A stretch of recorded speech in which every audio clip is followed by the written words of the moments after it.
Usai melakukan kroyok massa terhadap seorang pria berseragam ormas yang diduga suruhan orang penggembok kantor Kelurahan Kencana, Kecamatan Tanah Sareal, Kota Bogor, warga Kencana yang kadung amarah memaksa kuasa hukum seorang yang mengaku pemilik tanah kantor kelurahan membuka kembali gembok yang menyegel kantor kelurahan tersebut. Emosi yang semakin tak terbendung, ratusan warga Kencana ini pun lantas merusak secara brutal sejumlah fasilitas kantor Lembaga Aliansi Indonesia yang diduga milik si penggembok kantor kelurahan tersebut.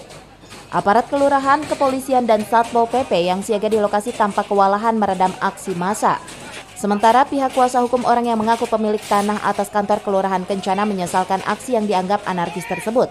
Menurutnya hal ini masih bisa diselesaikan secara damai atau sesuai hukum yang berlaku. Kejadian yang kita saksikan hari ini bahwa telah terjadi gesekan antara Haji Edison, orang-orangnya Haji Edison dengan warga setempat, ya.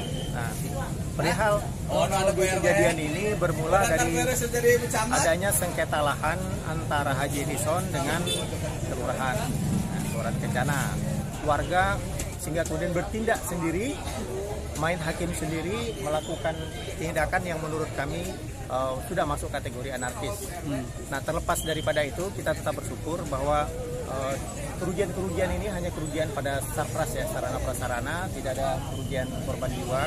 Nah, mengenai ke depan seperti apa, tentu ada ranah hukumnya, akan diproses secara hukum, dan kalau memang dimungkinkan terjadi mediasi antara kedua belah pihak atau pihak-pihak yang terkait di dalam sengketa ini, tentu juga tidak menutup ruang untuk kita lakukan mediasi sebaik-baiknya, sehingga kejadian ini menjadi titik awal agar ke depan lahan 12 hektar ini bermanfaat bagi semua pihak, dapat menjadi kemaslahatan umat secara keseluruhan. Saya kira begitu.